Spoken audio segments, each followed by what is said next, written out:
Østlandet. Der hvor Norges lengste elv renner gjennom som et glitrende bånd av sølv i middagssolen. Trærne er pyntet med gevir i flotte farger, og en jutul skal ha hogget en grøft i fjellet. Der har vi Alvdal.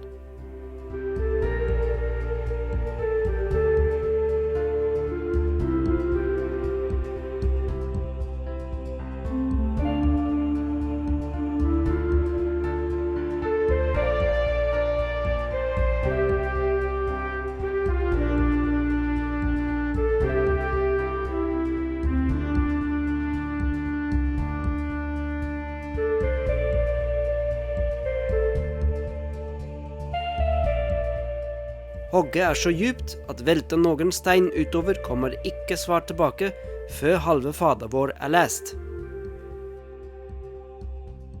Utover hogget kan Alvdal rose seg av eget meieri, måneraketten av Reodor, Solan og Ludvig. Sistnevnte skal jeg få gleden av å treffe, selv om det bare er på en kopp.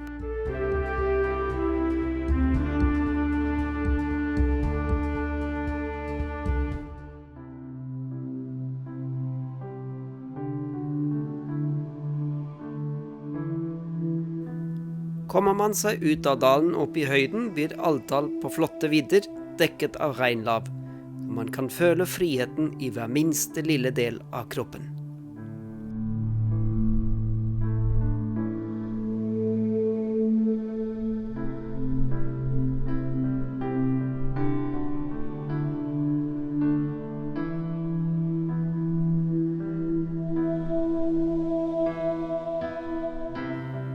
Ved foten av vidda ligger en gammel seter, hvor jeg og en hel gjeng speiderledere er blitt invitert til å tilbringe en helg. Sammen skal vi gå i fjellet, delta i undervisning og styrke fellesskapet. Siden speiderorganisasjonen Royal Rangers kommer fra USA, har også dette kurset et engelsk navn. Advanced National Training Camp. Kortere sagt, ANTC.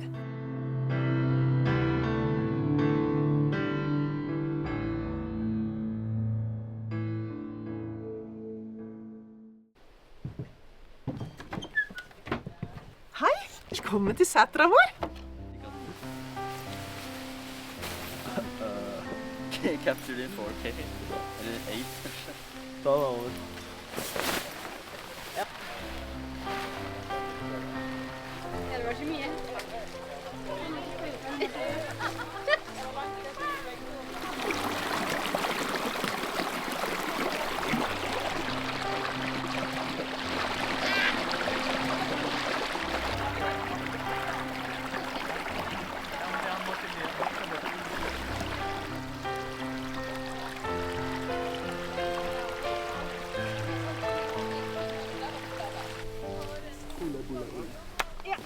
Hei!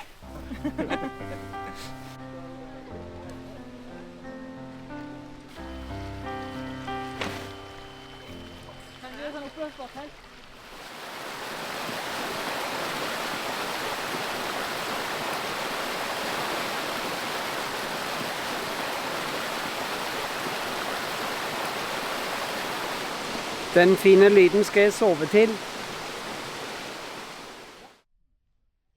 Jeg heter Aud Jorunn Landfasteen, er leder i RR Alvdal.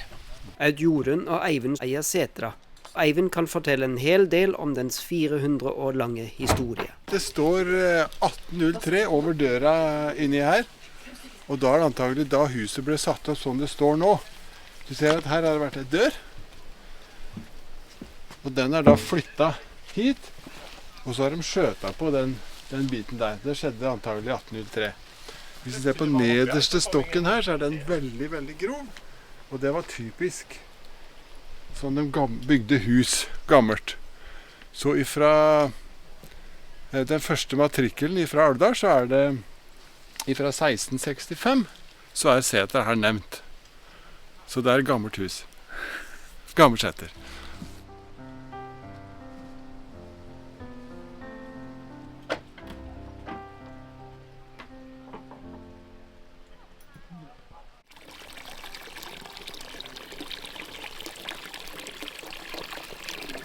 Her er det drikkevann, vask og utedo, nylaget langbord og trommelen fra en gammel vaskemaskin, som er gjort om til bålpanne. I rustfritt stål.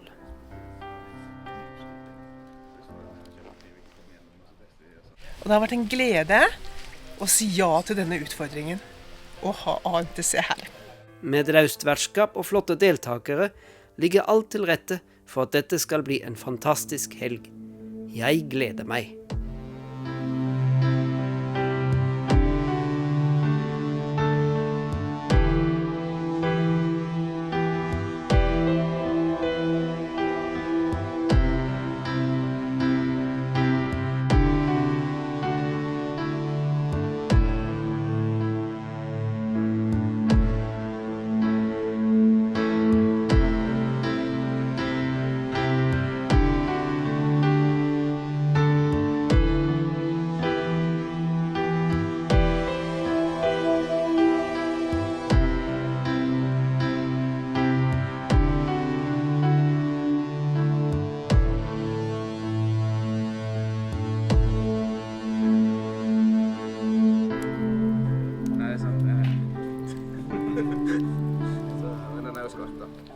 Men det der er jo finsk samekniv. Det er strømming.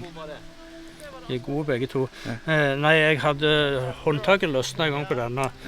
Så hadde jeg svigerinne som jobbet på limfabrikk. Så sa jeg kan ta den med og så lime den. På limfabrikk, du. Så hadde de klart å snu det rundt og så limte det på feil vei. Det var bare håndtaket som var montert feil vei. Ikke sant?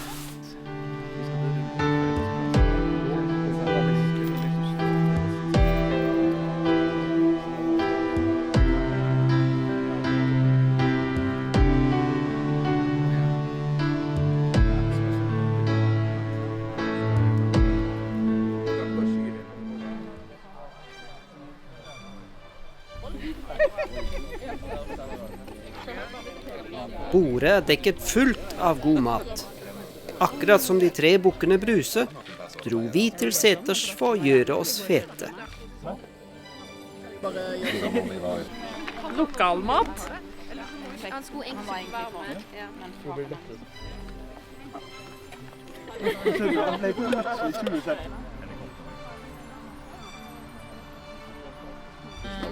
Rett forbi der i dag.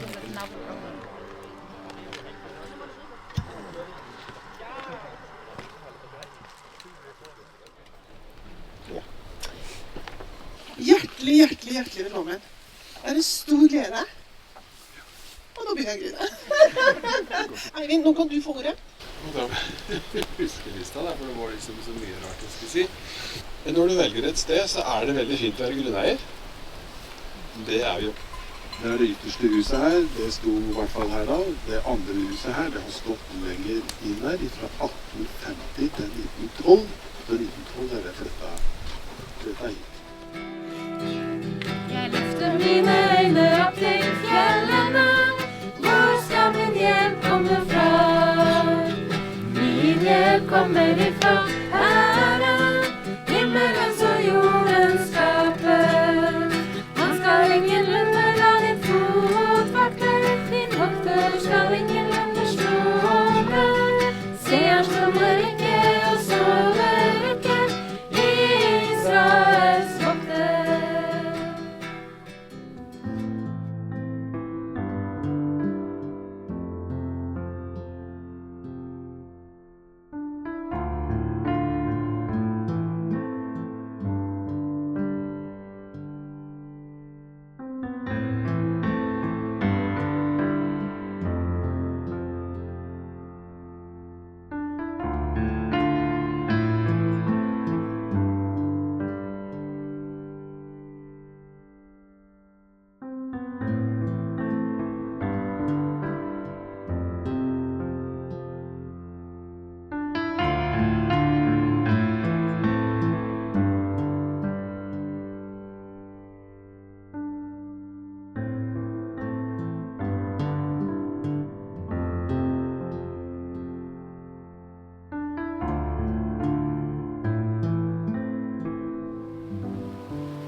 Vi mennesker er forskjellige. Noen liker å sove så lenge de kan. Jeg er ikke av det slaget. Det er godt å komme seg opp om morgenen, synes jeg. Selv om det er fint å være sammen med speiderlederne, nyter jeg stillheten i skogen før de andre våkner.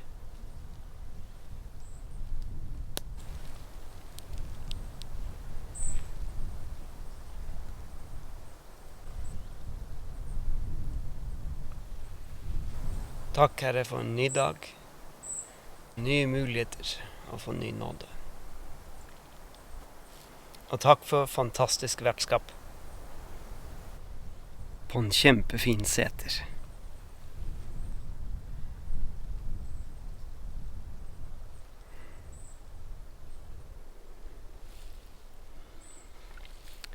Jeg får vel komme meg tilbake til flaggheising.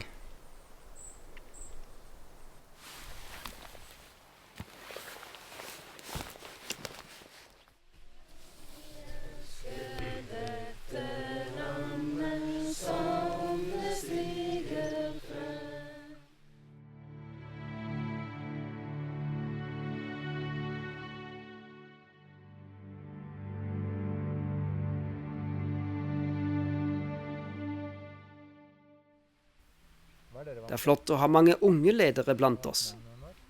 Denne helga blir det ikke bare tur, men også undervisning. Benjamin Holt forteller om hva vi må tenke på når vi pakker til turen, og hva vi ikke trenger å pakke. Så jeg tenker det er tre ting en må ha i hodet når man skal på tur. Det ene er proviant. Klær, hva for noen klær skal man ha med på den turen man skal på? Og så er det når man skal overnatte, hva overnatter man i? Fra begynnelsen da, hvor skal man hen? Er det et sted hvor det er vei, sånn som hit, hvor det går an å få kjørt ting? Eller må man basere på å bære med seg alt? Hva trenger vi som gruppe av utstyr? Man trenger faktisk ikke så veldig mye klær, annet enn å holde seg varm med. Så hvis man tenker på det, at jeg må holde meg varm, og helst tørr, så kommer man veldig langt. Og det tenker jeg det er noe vi kan lære ungene også, at de trenger ikke ha med seg en hel masse klær for å skulle skifte hele tiden, for det gjør de ikke uansett. Det blir liggende i sekken, så pakkes det ut igjen når de kommer hjem. Vet ikke om dere er kjent med sånne? Anbefales, hvis du ikke har. Skaff noen sånne å ha klærne i, de få plaggene du har med i sekken. Jeg hadde for noen år siden et par som var veldig fjellvant og gikk mye på turer. Og vi sa til dem det når vi skulle ha dem med på tur, at vær så snill, pakk alle klærne deres i en sekk, oppi sekken. Men de mente, nei da, vi har regntrekk på sekken, det holder lenge. Og på den turen der så hølja det ned. Etter 17 timer så kastet de en håndkle. Da var alt gjennomvått. Og til og med bibelen var våt. Det var strået som fikk det til å renne over. Da var det rett hjem at det var en tur som skulle vart i 3 dager. Den varte 17 timer. Når vi sitter og hører, minnes jeg min første tur gjennom Norge. Da var jeg 18. 160 mil på sykkel gjennom Vestlandet. Nederst i sykkelveska pakket jeg 3 poser med ris. Dette var nødprovianten min. Jeg så for meg fjorder og endeløse fjell, hvor man ikke fikk tak i mat. Da jeg kom hjem, lå 3 urørte poser med ris nederst i veska, som jeg hadde kjørt rundt med gjennom halve Norges land.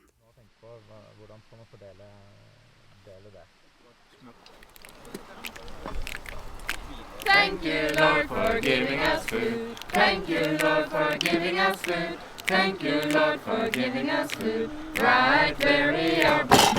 Hallelujah, praise the Lord. Hallelujah, praise the Lord. Hallelujah, praise the Lord. Right where we are. Amen.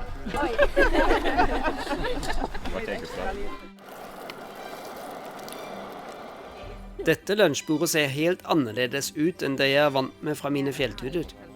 Så godt kan man ha det når man får hjelp av en traktor til å frakte både utstyr og maten.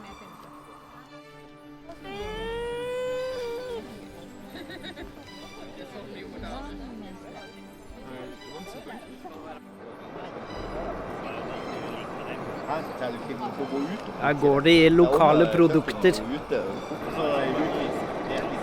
Røros Meieri. Jeg er Gryte. Ja. Jeg er Gryte. Ja, se her, ja.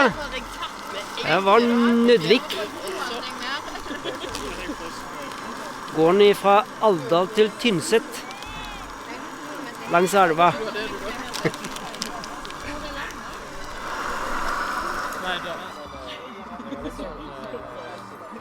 Lokal mat.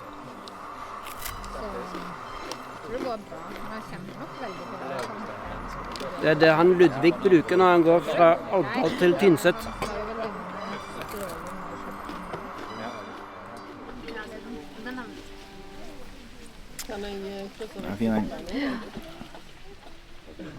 Etter at vi enda en gang har spist oss gode og mette, skal vi opp i fjellet.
Selv om det er veldig lett å følge flokken med Eivind i spissen som er turguiden vår, tar noen seg tid til å lese kart underveis.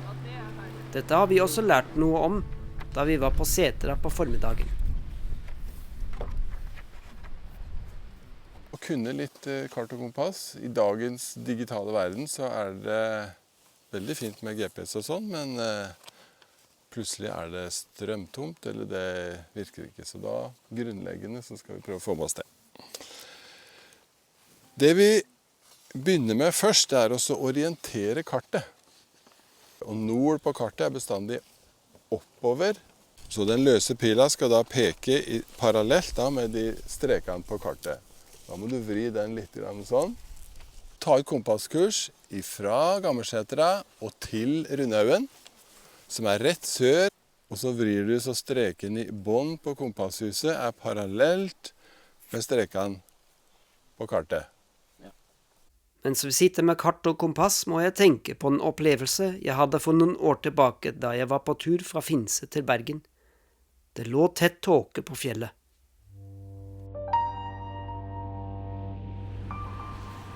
Jeg har fått et problem. Kompasset mitt er ødelagt. Det peker i alle retninger. Og minst den som er mot nord. Jeg er ved et sted som er helt sikker på nord her.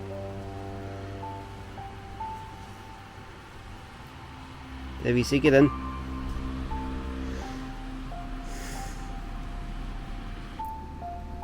Jeg har jo en kompass til. Og den peker i akkurat samme retning også. Det rareste jeg har sett. Jeg er helt sikker på at det ikke er nord.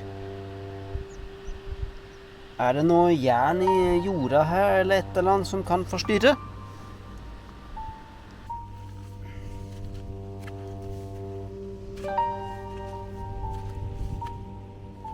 Jeg liker ikke at kompassene streiker.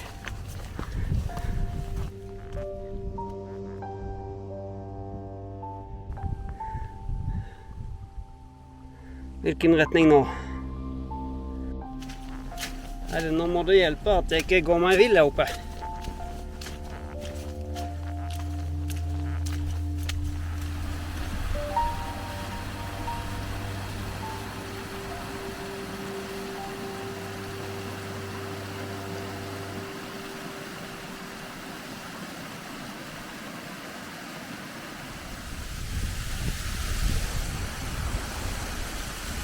Ned der må jeg.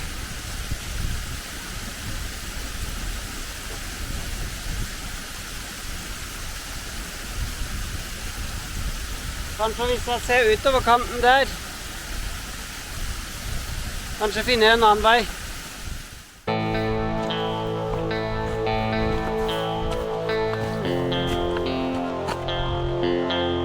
Hvorfor en vei?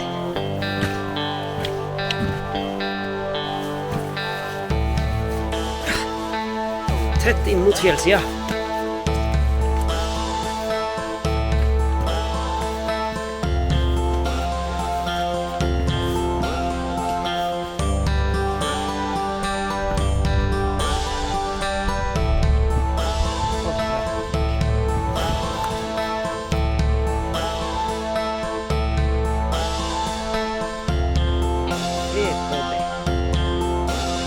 Her nede er bunnen.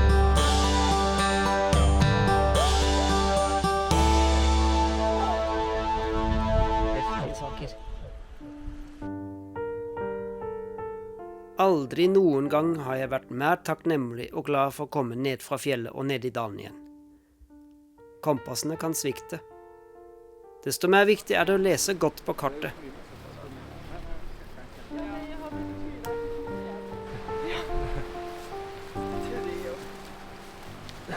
Og å be Herren om hjelp er heller ikke å forakte.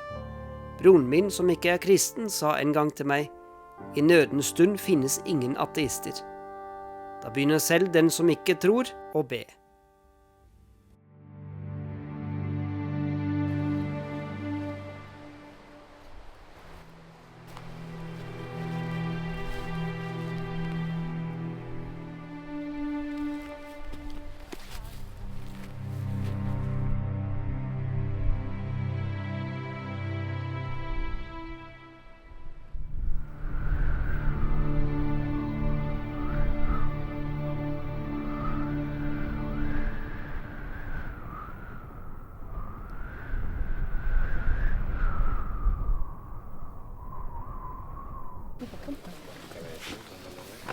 Du verden.